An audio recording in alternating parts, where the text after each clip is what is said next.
જય શ્રી કૃષ્ણ બાળકો, કેમ છો બધા? મજામાં છો ને? હું પણ મજામાં છું. તો ચાલો આજે આપણે સરસ મજાની વાર્તા સાંભળીએ. વાર્તાનું નામ છે બોધપાઠ.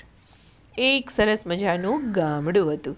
આ ગામડામાં એક અમિતભાઈ રહેતા હતા.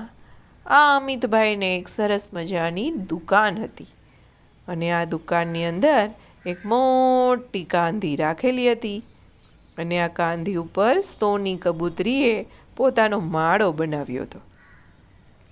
આ કાંધી ઉપર તો ઘણો સામાન પણ પડ્યો હતો.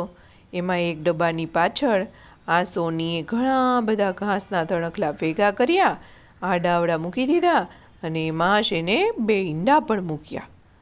સોની અને મોના બંને કબૂતરો વારા ફરતી એને સેવતા હતા.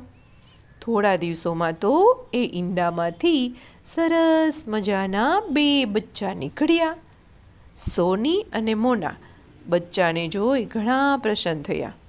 ધીરે ધીરે બધા બચ્ચા મોટા થવા લાગ્યા. એને નાની નાની પાંખો આવવા માંડી અને હવે તો એને ભૂખે લાગવા માંડી. તમારી જેમ વારે વારે મૈયાને કહે, મૈયા ભૂખ લાગી છે, મૈયા ખાવાનું આપો, મૈયા ભૂખ લાગી છે.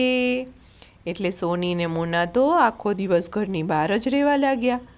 વારે વારે નવું નવું ખાવાનું શોધી આવે ચાંચમાં અને બચ્ચાની ચાંચમાં આપી જતા હતા. બંને જણા એક સરસ મજાની દુકાનમાં બારી હતી. બારીના રસ્તેથી આવે, બારીના રસ્તેથી જતા હતા અને હવે તો આ બચ્ચાની નાની નાની સરસ મજાની લાલ લાલ આંખો ટગર ટગર બધું જ જોવા લાગી હતી. જેવા એના મમ્મી અને પપ્પા બહાર જતા હતા ને એટલે બંને જણા એને ટગર ટગર જોયા કરે અને બંને જણા જ્યારે પાછા આવે ત્યારે ખુશ થઈ અને ચીચી ચીચી કરવા લાગે. સોની અને મન્ના બંને જણા ચાંચમાં દાણો મૂકે અને બચ્ચા તો મજાથી ખાતા હતા. માતા પિતા ફરીથી ખાવાની શોધમાં નીકળી પડતા. સોની ને મોનાની ચાંચમાં થોડુંક જ અનાજ આવતું હતું.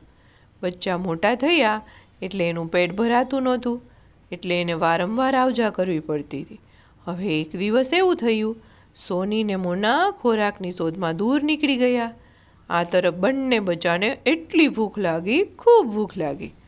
મોટું બચ્ચું બોલ્યું, ચાલ ચાલ આપણે આજુબાજુમાં આપણું ખાવાનું શોધીએ. નાનું બચ્ચું કહેવા લાગ્યું, અરે ભાઈ, તને ખબર છે માએ નથી અને પિતાજી પણ નથી. બંનેને કહ્યા વગર આપણે કેવી રીતે જઈ શકીએ? અને આપણા બંનેની પાંખો પણ નાની નાની છે. અહીંથી ઉડવું કેવી રીતે?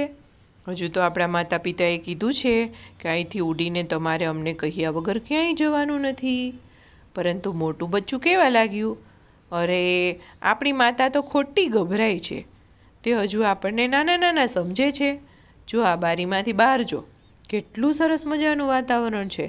હું તો આકાશમાં ઉડવા માટે ખૂબ રાજી થયો છું. ચાલ આપણે બંને બહાર જઈએ. ત્યારે નાનું બચ્ચું કહે, પણ માં આપણને ખબર પડશે તો ખૂબ ખીજાશે. એમ કહેશે કે તમને કોણે કહ્યું હતું અને આપણે તેનું માન્યું પણ નહીં. તો હું તો માની આજ્ઞાનું પાલન કરીશ. જ્યાં સુધી તે આવે નહીં ને ત્યાં સુધી હું તો અહીંથી ઉડીને ક્યાંય નહીં જાઉં. એ તો ક્યાંય ન ગયું, એકલું એકલું રહ્યું. મોટાએ કહ્યું, તું ન આવે તો કાંઈ નહીં, હું તો હમણાં ફર્ર કરતું બારીમાંથી ઉડીને ફરવા જઈશ. પછી તો મોટા બચ્ચાએ એની પાંખો ફફડાવી અને દુકાનના દરવાજામાંથી બહાર નીકળી ગયું. કબૂતરનું બચ્ચું બહુ જ થોડી ઊંચાઈ સુધી થોડી વારમાં જ ઉડી શક્યું. તે થોડી વારમાં થાકી ગયું. એટલામાં તો ઓરડામાં અમિતભાઈ આવ્યા અને એના મિત્રો પણ આવી ગયા. એણે કબૂતરના બચ્ચાને ઉડાડ્યું અને ઓરડામાંથી ભગાડવાનું શરૂ કર્યું.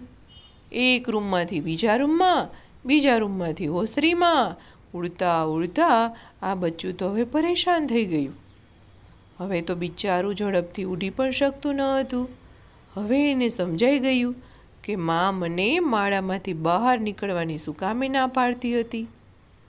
ઘણા સમય પછી, ઘણી મુશ્કેલી પછી કબૂતરનું બચ્ચું દુકાનમાં આવી શક્યું. છોકરાઓની બૂમાબૂમથી તે રસ્તો પણ ભૂલી ગયું હતું. છોકરાઓ એને કપડું મારી મારીને ભગાડતા હતા. છોકરાઓને તો મસ્તી થતી હતી, પરંતુ આ નાના એવા કબૂતરના બચ્ચાને તો પાંખની અંદર ખૂબ દુખતું હતું. આખું શરીર આજે એને દુખી રહ્યું હતું, કેમ કે પહેલી વાર જ ઉડતું હતું. જેમ તેમ કરીને કબૂતરનું બચ્ચું પોતાના માળામાં પહોંચી ગયું. હવે સોની કબૂતરી ખાવાનો દાણો લઈને ત્યાં સુધીમાં આવી ગઈ હતી. નાના બચ્ચાએ સોનીને બધી જ વાત જણાવી દીધી. કબૂતરના મોટા બચ્ચાએ માળામાં માને બેઠેલી જોઈ લીધી. હવે તો એને બહુ શરમ લાગી, કેમ કે માએ બહાર જવાની ના પાડી હતી. પોતે બહાર ગયું, માનું માન્યું ન હતું, માની આજ્ઞાનું ઉલ્લંઘન કર્યું અને આજે એને ઠોકર ખાધી. ઠોકર ખાધી એટલે મુશ્કેલીમાં મુકાઈ ગયું હતું. એટલે એને સમજાઈ ગયું કે મા તો અમારા ભલા માટે કહેતી હતી. ઘણા કામ એવા ન કરવા માટે શા માટે મૈયા નથી કહેતી? કેમ કે હું મુશ્કેલીમાં મુકાઈ જાઉં એટલા માટે. આજે હું ઘણી મુશ્કેલીથી મારો જીવ બચાવી આ માળામાં આવ્યો છું. પછી તો સોની કબૂતરીએ પોતાની ચાંચમાંનો દાણો મોટા બચ્ચાના મોંના અંદર મૂકી દીધો અને કહ્યું, બેટા, જે પોતાના માતા પિતાનું કહ્યું નથી માનતા ને તે હંમેશા મુશ્કેલી ભોગવે છે.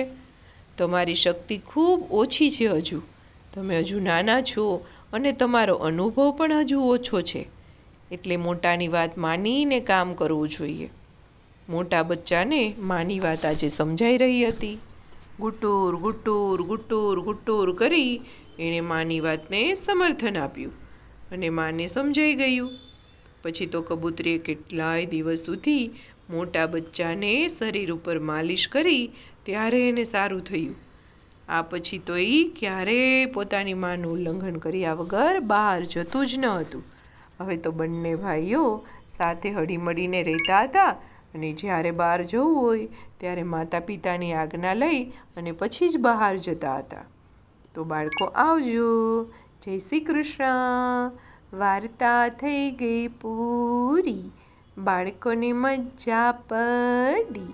ચાલો જઈએ પોઢી, નીંદર આવી પહોંચી. કાલે મળીશું ફરી, વાર્તા લઈને નવી. તો બાળકો આવજો. જય શ્રી કૃષ્ણ. નમો નમઃ.